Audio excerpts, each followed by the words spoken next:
You are listening to Eye on the Triangle, WKNC's weekly public affairs program from the campus of North Carolina State University in Raleigh. Any views and opinions expressed during Eye on the Triangle do not represent NC State or student media. This is Evie with WKNC, and I got to chat with Kofi Boone from NC State's College of Design about his work in environmental justice and design as a collaborative effort between WKNC and NC State sustainability stewards.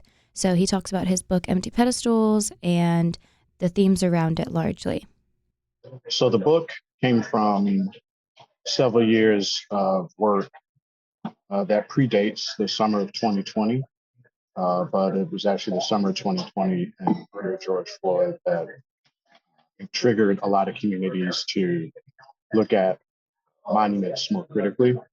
So there were a lot of takedowns and things of that nature, but the book started before that. The book started when we had to do a conference on campus, and we had a lot of guests coming in from around the country. And I was asked to provide a short presentation to them to get them oriented to the cultural landscape of the Triangle. So what are some of the cultural issues that are specific to Raleigh, Durham, Chapel Hill? And so there were a lot of themes in there, but it was right after the Confederate monument in Durham was taken down. So as sort of a cheat code, my presentation started with looking at how the three different communities in the Triangle addressed Confederate monuments at that time. This is like 2016, 2017. So in Durham's case, it was taken down. Everybody know who took it down.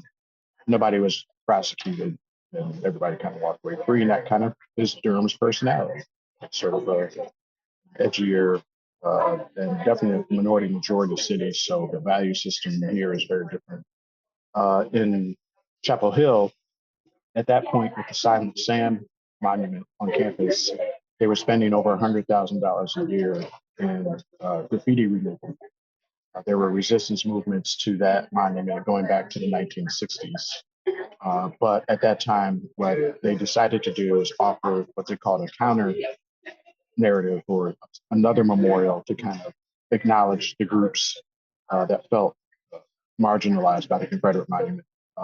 And so there was a table with small figures there offered as sort of a counterpoint. That monument is actually still there.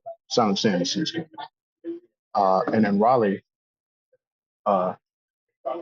it was the legislature changed the Constitution to make any alteration to the Capitol grounds a felony.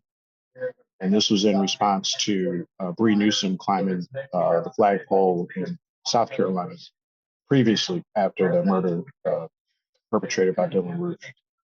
So Raleigh preemptively protected it. Chapel Hill offered sort of a different kind of monument. Durham took it down. So that showed the range of different approaches that people used. When then Mayor Mitch Landrieu decided to take them all down overnight in New Orleans and gave an incredible speech that he gave us permission to republish in the book about why. So this grew into a research paper that was an international research paper that was sponsored in a German journal, because in the same way that we grapple with monuments to colonialism and to the Confederacy in America, they grapple with, for example, the legacy of the Nazi Party, and they grapple with tyranny and monuments to dictators in Europe. And so they saw a connection there. And that's what led to the book, was looking at not just the monuments themselves, but the monuments as a form of speech, which is to say that they are the embodiment of certain values, and ask the question of what is the role of that in places that need to be shared by all of us.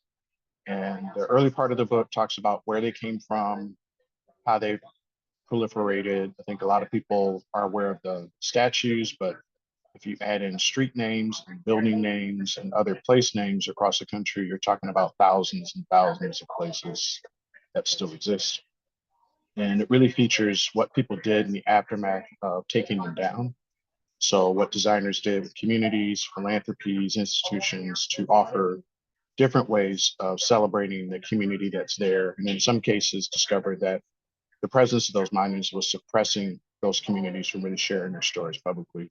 And the removal of those led to an incredible amount of solidarity and cooperation between different communities, telling different stories. And so that's where the book came from. How that relates to me is when I moved to the South from Michigan, we have a term that we call landscape blindness, being blind to things in the landscape, uh, not paying attention to them. And when I came down, I didn't pay much attention to Confederate monuments or any of that stuff. As a person that grew up in Michigan, my whole take on the Civil War was the Union won, the Confederacy lost. That's the end of the story. All this other stuff was just ridiculous. I did not understand until I lived here the deep impact that a lot of those symbols have on communities, even hundreds of years after the end of the Civil War. So that was a awakening for me. In terms of my background, in high school, I wanted to be a professional musician. So I went to a performing arts high school called Interlochen Arts Academy, which is in northern Michigan. Detroit at that time was about 1 million people, very urban area.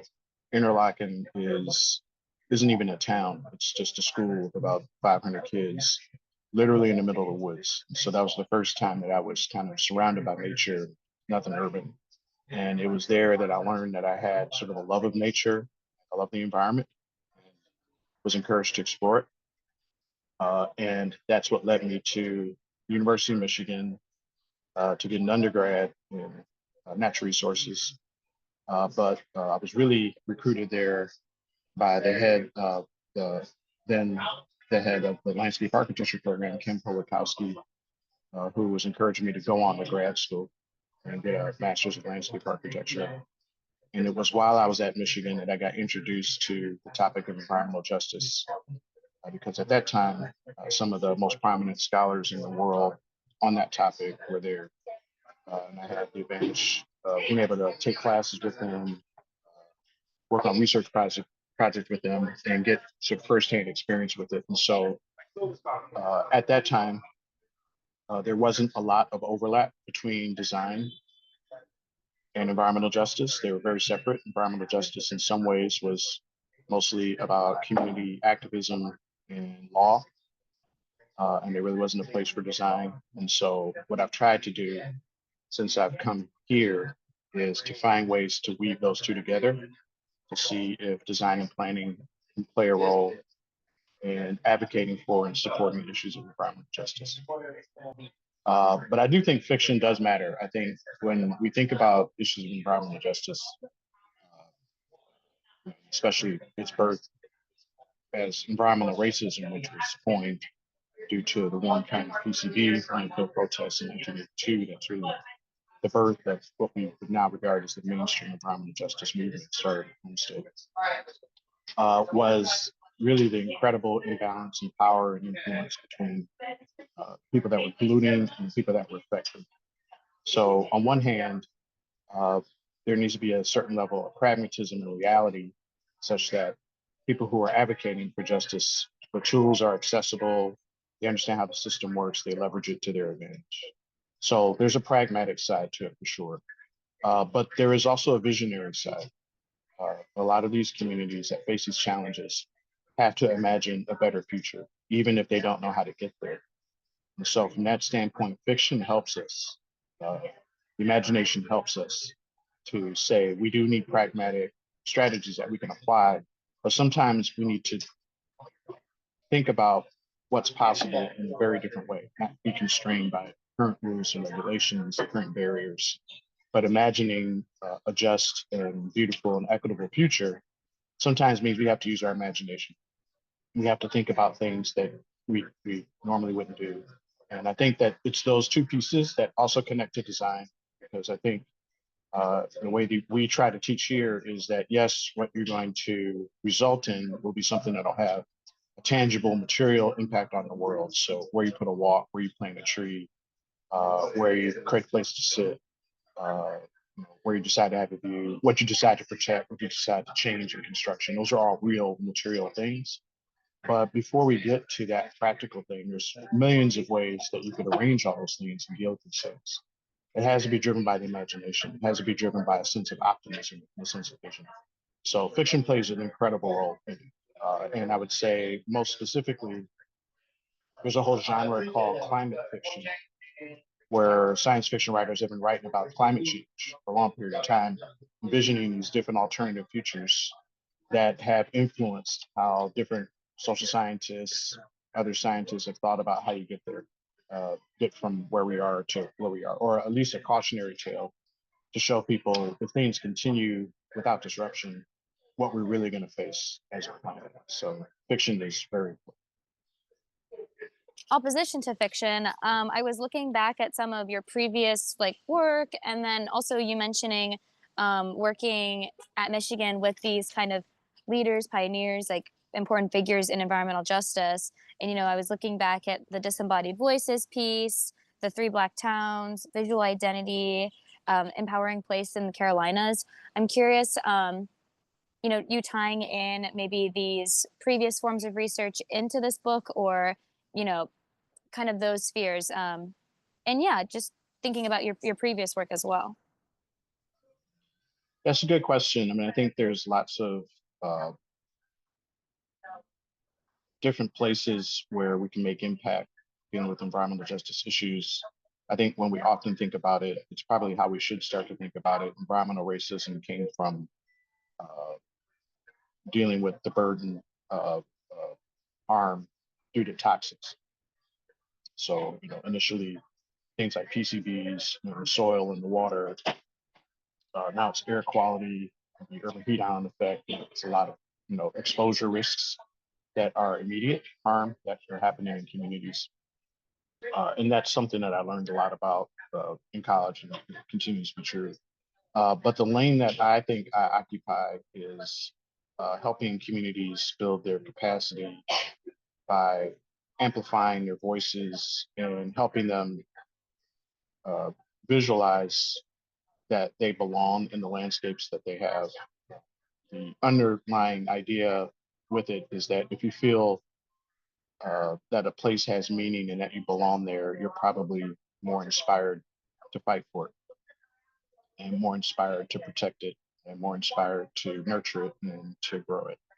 So a lot of those articles have really been about looking at places where from the outside you wouldn't think that people would have an attachment to them or that they have a place or role in them, but they actually do. And once that's uncovered, it helps people to generate the energy required to build the coalitions, to chase the resources, to fight the harm. So if there's a thread, that's the common thread between the ones that you listed. A lot of them are in the realm of cultural landscapes, which is to say, we could all go to a landscape together and there wouldn't necessarily be anything there that would indicate to you, if you weren't a part of it, that there was anything unique or special about it. But people who did, right, either they have ancestors that interacted there or they have other knowledges tied to the place, it does. And so the ability to start to give that language, to give that methods, to then learn how to connect that to action strategies. Like once you collect it, what do you do? So how does that tie to the book? I think with the book, we attempted to break the book into three parts. The first part is sort of laying the groundwork, focused mostly on history, both uh, archival research and like public history, dealing with documents, but also lived experience. I think one of the strongest essays in the first part comes from Blair Kelly, who's now at UNC. She authored a really great book called Black Folk that's won a bunch of awards since our book came out. But her chapter talks about her mother, who grew up in Richmond, Virginia, which was intended to be the capital of the Confederacy had they won, and Monument Avenue, which at that point had the second largest Confederate monument in the world after Stone Mountain, Georgia, but the Robert E. Lee Memorial Monument, which has since been taken down. But her Blair did not grow up in the South, but the chapter is really about her mother talking to her as a child, helping her navigate Richmond. Say, these are places that you can go. These are places you can't. You see this, go that way. And you see that, go that way. And so it kind of revealed that uh, the only way that you would know that stuff is if you lived there. You would have no idea from the outside that these factors are occurring. So So the first part is archival. The second part are a bunch of case studies, like what did people do in the aftermath of takedown, in various arenas. It's everything from some people mobilized and dealt with political strategies. Some people got a lot of money and put in new monuments. Some people decided no monuments. Nobody should get a monument. There's a wide array of alternatives. The third part really is lessons learned and trying to translate what was presented in the book into tools that other communities that are facing these challenges could consider. The kinds of questions that you ask, the kinds of information that you might look out for, the kinds of people that you need to connect with in order to affect change. So that it gets more in terms of a methods thing that we hope is useful to other people. How do you see wayfinding and then, you know, public landscapes and this subjective reality? It's very intimate too. Like, who are you learning it from? And I also would love to tie it back to, I'm particularly interested in Chapel Hill's approach and this counter narrative and kind of like saying like both stories and maybe your opinion on that. And yeah, I'm thinking those kind of themes together. Yeah, I think with wayfinding, I think a lot of people think of as, for example, signage. So uh, an airport might be the perfect example, which is you're using colors and symbols and patterns to direct people who are a little bit anxious, a little bit nervous in a new place, and they kind of find their way through. And so that's sort of a way that a lot of people think of wayfinding. With regards to landscape, and it's interesting because I just got back from MIT to give a lecture in honor of a very important scholar who's passed away named Kevin Lynch, who pioneered tools uh, that talked about what's called mental maps, cognitive methods, that in our own heads, we have maps of places. And the reason why he was really interested in it, he was studying it in the 1960s. This is an era when cities were going through what was called urban renewal. And there were resources to put in freeways, to tear down buildings, to put up new buildings for a lot of reasons. But there was a concern that part of it might inadvertently harm communities by misunderstanding how they operate, how they function, or how people see them. So a lot of his research came from working with people, particularly in Cambridge, to get them to communicate to him, translate to him their mental maps. So when they're walking around Cambridge, what are they paying attention to? How do they know they're in their community? How do they know they've moved to another one? What do they consider good, bad, or indifferent? And it created this language that goes beyond uh, science. So, for example, some people recognized where they were because everything on that block had a certain kind of door knob, or a certain kind of awning, or a certain kind of window display. Some people recognize where they are based on landmarks. This is a church steeple, where I go to worship, or this is a giant tree, where we had a festival or an event. So there are lots of things in the landscape that feed into these mental maps that actually are how we really navigate places when we know them. So uh, bringing that back to Chapel Hill in the book, Silent Sam was located pretty intentionally.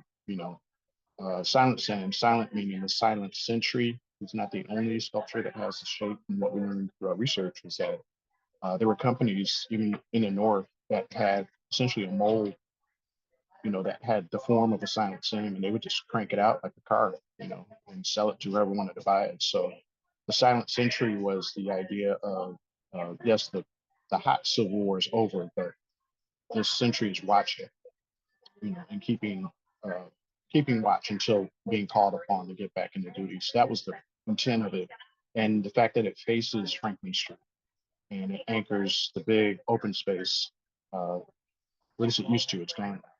The big open space that you have to move past it to get into campus. That was all really intentional in terms of wayfinding, in terms of who's allowed to enter, who's not. With regards to the counter monument, what's interesting about it, it's known as the monument to the unsung founders. There was a movement on campus to document the involvement of uh, enslaved African people in the construction of UNC. It was a big university-wide effort, and it resulted in this sort of public artwork is the exact opposite. It's a table. And I think the intent was good in terms of a meeting place where everybody's on the same level. The table supported by small figures that are meant to evoke the aesthetic of enslaved African people. The problem with it was that they're the perfect height for a footrest.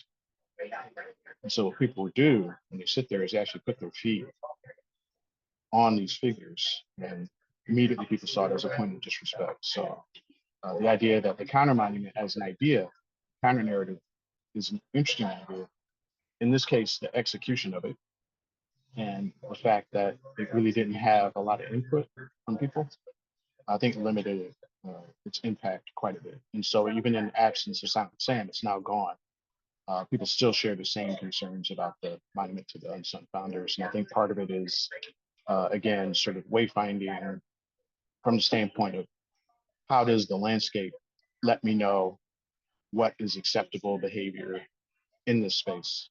And if you're trying to honor people, it's probably disrespectful to put your feet on them. There is a role for design thinking. There is an expertise with that.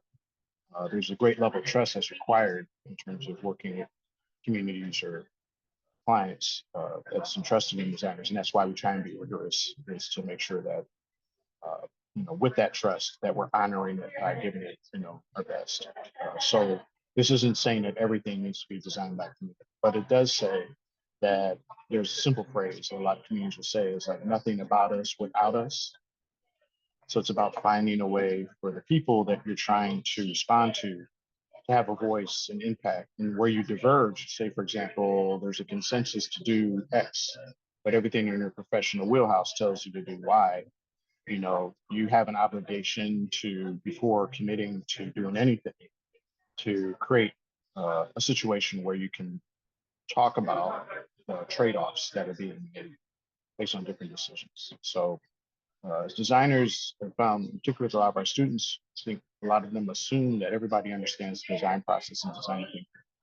That everybody starts with, what's the problem? How do I find all this information about why it's a problem? Who's affected by the problem? And then you pivot and then you're like, what's the best way to solve this particular problem? What are the alternatives that we need to consider? How do I make decisions about which alternative is the best? When I pick one, how do I move that through to completion? I think we think everybody thinks that way, but they don't. And so with community work, it's about trying to find those moments. Well, first, it's about establishing trust. That's the first part. It's very difficult to work with somebody that you don't trust.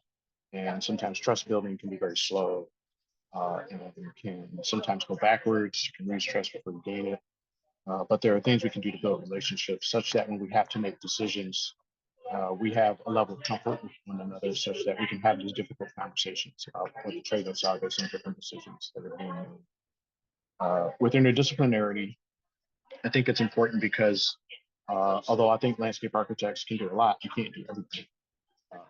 So with regards to the projects that are case studies in the book, some of them were architects, some of them were historians, some of them were people who work in philanthropies, some of them are faith-based leaders, some of them are landscape architects, but in all those cases, the ways that you help people tell their stories, talk about their histories, seek information from archives, build relationships with decision makers, help to inspire and encourage people to come out and participate in public forums. We're not always the best at that. And so in some ways it's better, to team up with folks who can do those particular things. So I think the complexity of these issues is sort of beyond the wheelhouse of a single profession. So finding ways where we can all work together can work. With regards to the cases and the ranges of them, some of them are more on the political side. So, one of the early cases in the book is paper monuments in New Orleans. That was proposed by Brian Lee, who's an architect, has a practice in New Orleans. Sue Mobley, who's a researcher at Monument Lab. Monument Lab is a national organization that tracks all monuments and memorials across the country. So she's a historian. So that's an interdisciplinary combination. What they did was after the takedown of all the Confederate monuments in New Orleans, they convened people from those communities in the places where those monuments were taken down and started with conversations, saying, what do you think? What do you think about the space? And what they uncovered was that there were all these stories that included people in the neighborhoods that told more of a robust description of how those neighborhoods operated that were suppressed by that monument. The presence of that monument prevented the celebration of the community's other stories. And they followed more of a political activist standpoint where they started with essentially political broadsides and posters. So like a graphic design piece where they created these posters that told these stories and they put them up all over the place. And they used that as a way to get a sense of which stories the community wanted to move forward into proposals for permanent public space. And so that one kind of followed more of an activist track and was really a grassroots bottom up kind of process. At the other extreme, and this is where it kind of diverges from purely Confederate monuments, but dealing with broader issues of oppression. Society's Cage was designed by Dayton Schrader, who's an architect for Smith Group, so a prominent national firm. What it is a three-dimensional data visualization of the rates of murder of Black people by the police. And it's portable, it moves. It's not in one fixed location. When they first created this thing, the first place they laid it out was on the National Mall in Washington, D.C., like within view of the Washington Monument. The floor has QR codes and has quotes and information, so you kind of occupy this data visualization of this trend. And you can order it online. They'll ship it to you and set it up wherever it goes to different festivals and events. It pops up all over the place. So this idea that the monument or memorial can be mobile, but also be tied to a theme has given it its power and given it its popularity. And then there are more traditional ones, where it's a fixed location. It's designed as a place to encourage people to reflect and to gather and celebrate. That one, Zena Howard, who's a practice leader at Perkins and Will in Durham. Zena, among other things, was the right-hand woman to Phil Freelon as they worked on the Smithsonian Museum of African American History in Washington, D.C. So if you go there in that museum, a lot of that stuff she actually did. But what she worked on was commemorating the community that was destroyed in urban renewal, period after World War II, when communities were being wiped out for infrastructure, new elements, in this case, a Black community, and in that case, the church, Sycamore Hill Baptist Church, which was the last major institution anchoring this place. So created essentially a permanent memorial that celebrates the history of that church, its connections to the people in the broader community, creates a public space, works as a beacon and a gateway image into Greenville, North Carolina. As soon as you cross the Tar River, it's the first thing you see. And that thing is built, it's not gonna last forever. It'll be there a long period of time. So there's lots of approaches, there's lots of ranges, but we hope that through that range, people get inspired to think about it in different ways. How you see experimentation and speculative design fitting into like our traditional tried and true ways of making space? That's a good question. I mean, I think with speculative design, it's a slippery slope. I think it requires a lot of trust with whoever you're working with to be open to a way of expressing things that they may not be familiar with. So if it's a speculative design, for example, like you work with the community, like they want to remember something, and their first thing, well, how do you want to remember it? And they say, well, the statue. Of course, if it's a person, I want a statue looks like a person. Some people go, okay, it's great, let's do a statue per person. From a speculative standpoint, you could be like, okay, well, what is it about that person? What was their role? What are some of the bigger ideas behind why you really enjoy celebrating this person? And then start to deal with different ways of celebrating aspects of those folks. And that could produce some conflict because I think in some cases, some people may already have a picture in their mind of what they think they'd like to see. So to offer something that's different requires, a lot of trust and relationship building and conversation. In the case of the landscape, we focus a lot on settings that enable different activities to occur. So it's very rare when you hear a landscape architect talk about an object. We'll talk about a place to gather for, say, a festival or a celebration or music. We'll talk about a place that you can be quiet and reflective and sort of separate from the group and you can kind of be in touch with your feelings. We'll talk about, what happened on the land at the time that a particular event occurred or a person was alive. And are there cues in the landscape that let us know, like really old trees or different types of qualities of that landscape that lend themselves that way? So speculation, I think, is necessary because that's what helps us advance, helps us move forward and deal with present realities. We can't just keep repeating the things from the past because the things from the past emerged from a certain context, and our context has changed.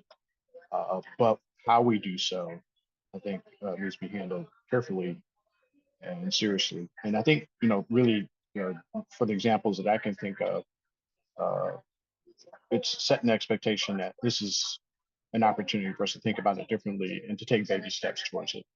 So maybe before doing a physical transformation of the landscape, it could be an activity. It could be gatherings. It could be things that are mobile, that are temporary, that have a time stamp on it, and then learn from it, right? Learn how that has an impact. And then if it's an impact that people really like, then it can move towards being more and more permanent over time. And there are lots of examples of that. Yeah, I'm thinking about this idea that you might never make everybody happy. Like someone will always have something to say about it. And I'm thinking about this idea of activities, they're more temporary. And I'm curious, do you think there's a way that we can encourage people to think about our landscapes as more temporary, like open to change and commentary and involvement in them, and really empowering? And in that same way, I'm thinking about, I really love how you're highlighting trust, and I'm curious um, how you might build that and how that works with that. And then also this network of people to contact to make these changes, and thinking about networks and webs of communities. And I think that ties into the trust and hopefully evolves into these feelings of empowerment of change. Yeah, I mean, with trust building, there isn't like a magic formula to it. Um, but I do think there are things that we can do that, you know, can help with the situation. So I think a lot of communities and other folks may feel that when they're working with people that are different from them, when the expectation is to create something, that the whole process is about extracting as much information from those people as fast as possible. And in that situation, people may not feel like there's a reciprocal part to it, which is to say, I want to do a new park with a monument of some sort. Uh, I get hired by the city. I'm going to do it. I've got a year to do it. It's going to take 8 months just to do the construction drawings for it. So in that year, I've got 4 months to go from nothing to a design in order to allow the rest of that process to occur, which means I probably have about a month to engage people. So in a traditional approach to that, uh, that means I would try and move as quickly as possible to get as much information as possible to inform that. And that builds resentment in communities. We think that the end product is worth it, right? So we know that we're asking a lot of questions. We want you to come to a lot of meetings. We want to get a lot of feedback and do all this stuff. We know that it's a burden. You got kids, you got school, you got other stuff you got to deal with, and there's 1,000 other things you can do with your time. But just trust us, in a year it'll be worth it, and it's all built. And a lot of communities just don't want to hear that anymore. What they want is more of a reciprocal relationship, which is to say, yes, we'll give information, but what can you give us back in exchange? Even before we get to the final product. So building in these loops and cycles of reciprocity, sometimes it's not even monetary and material. Sometimes it's helping people with small things. One thing that helped us, for example, in several projects, to get young families there with children was providing daycare, which sounds crazy, but the idea that a lot of people just won't go because they're, caregivers. But acknowledging that reality with them kind of, well, it shows you kind of understand who we are and what we need. And sometimes it's language.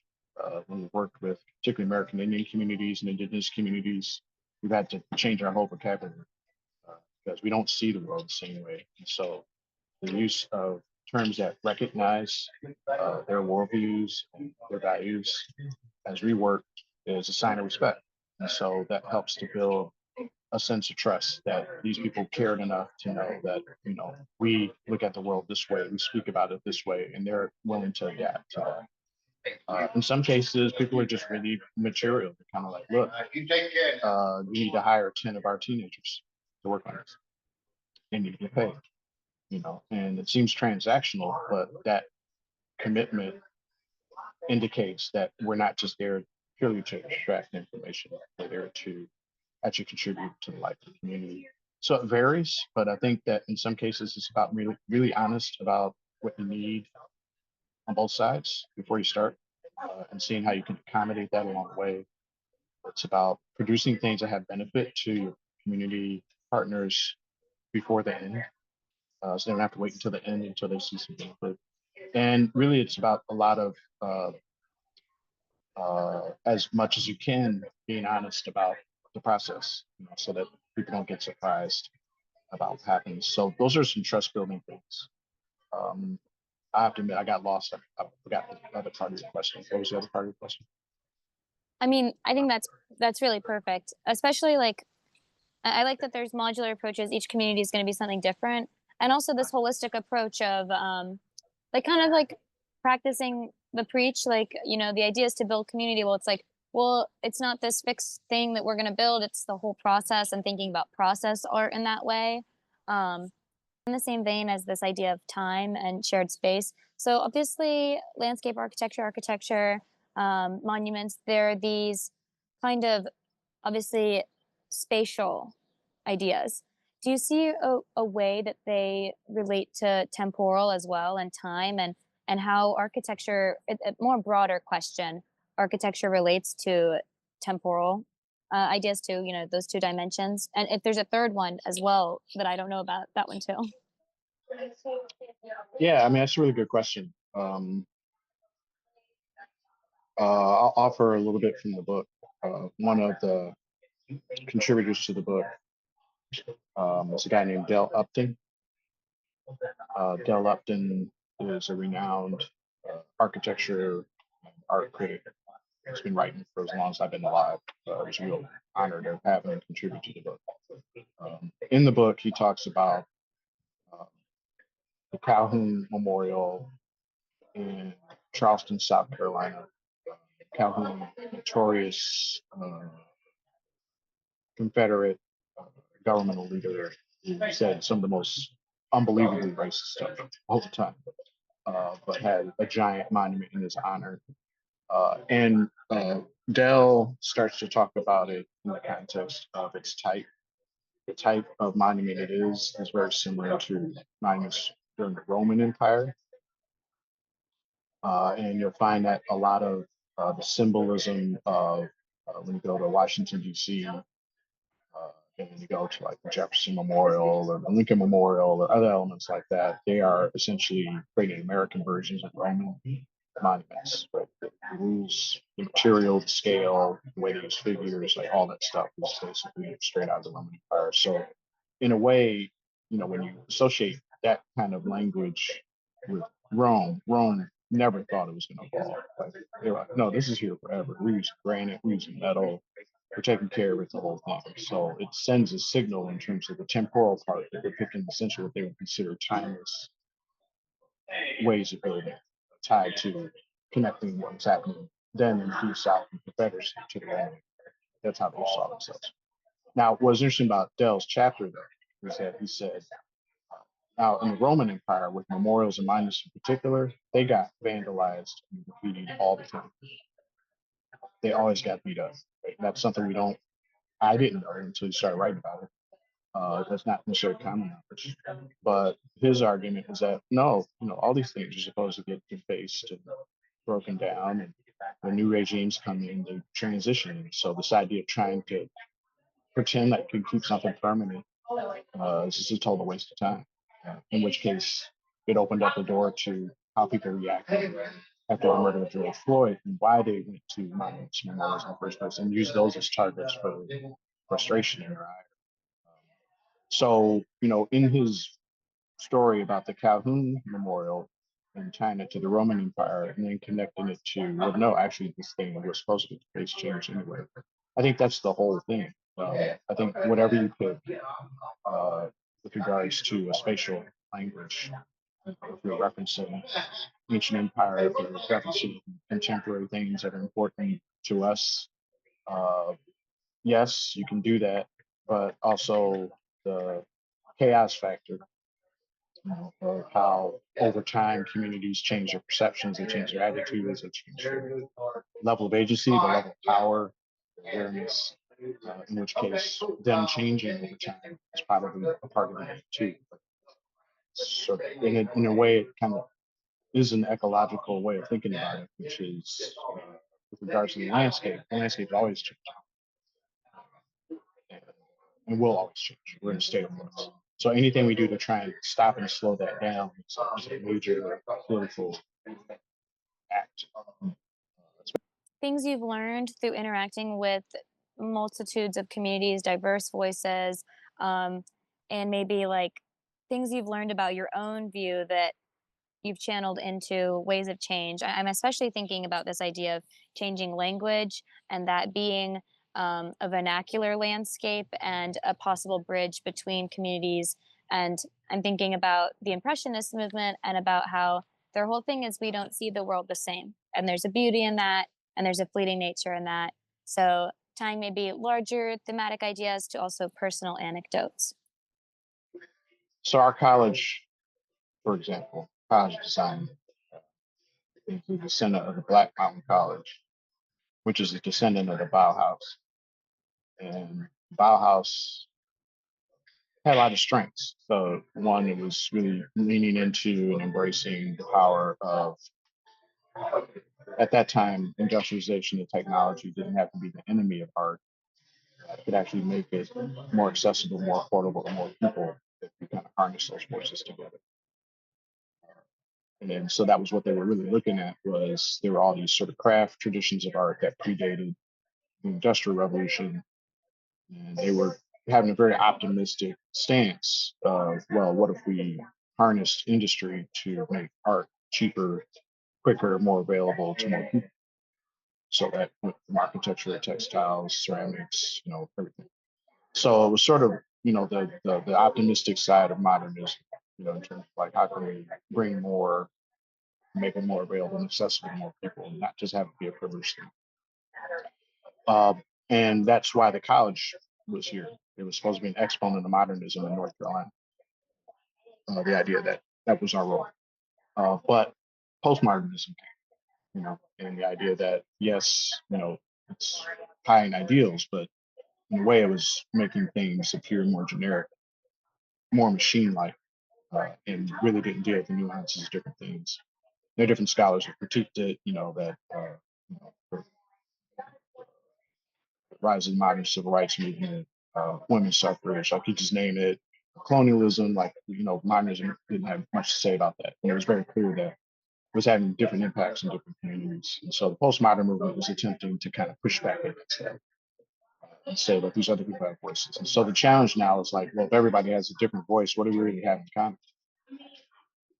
Where are the places that we can share common understandings or build common understandings such that we can work together based on that? And I think that's really the current issue that we're all facing. With regards to art movements and with communities, I think it's the frustrating part is that we want to say we have what you might call best practices or methods that no matter where we go, anywhere on earth, and this is actually how I was taught in school, which I've been realizing it's not right. But at that period of time, designers were almost like Green Berets, airborne folks, Marines, like you could just drop them anywhere on Earth, and with a matter of time, they could kind of figure it out because whatever we were being taught, those things didn't change based on where we were.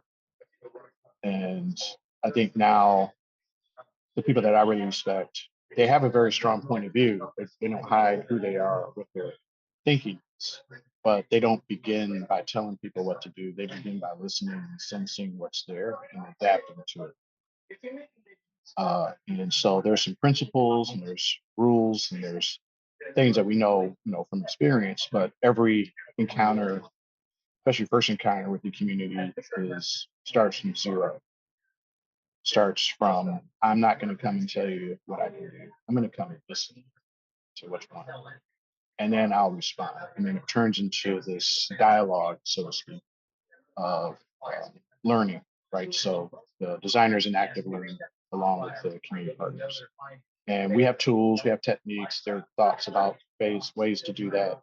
NC has an incredible history, particularly between Henry Sanoff and Randy Hester and several others. They've really developed the methods that we still use to this day to engage with communities from a theory standpoint. But in terms of its application with communities, it's the learning curve, right? It's the idea that the expectation when we meet is not to solve the problem as fast as possible.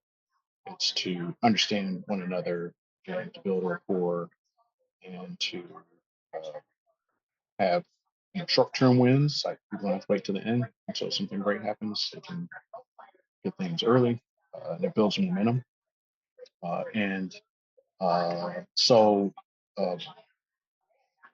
With regards to communities, I think that's it. It's the idea that we always start from zero. We always start from listening, and then we respond, and then they respond. And then if it works good, it becomes a really healthy dialogue, and then you can move forward. Closing words, closing thoughts. Yeah. Well, I appreciate the time with you for sure. So I'll just start with saying thanks for that. Thanks for a good conversation. I think the era that we're experiencing how quickly things can change. This time last year, I was thinking about issues of sustainability and environmental justice very differently than I'm thinking about it now. It's helped me understand how precarious a lot of things are that are important to us and that matter. Particularly with environmental justice, this current administration essentially wiping that entire element out of the federal government.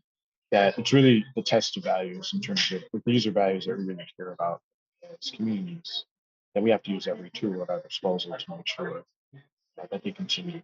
So I think what I would share with folks moving forward is to take stock of what you really believe in, and whatever role you play in society, do everything you can to make sure that those values are communicated and protected. Because it's not promised. It doesn't happen on autopilot. We have to be engaged.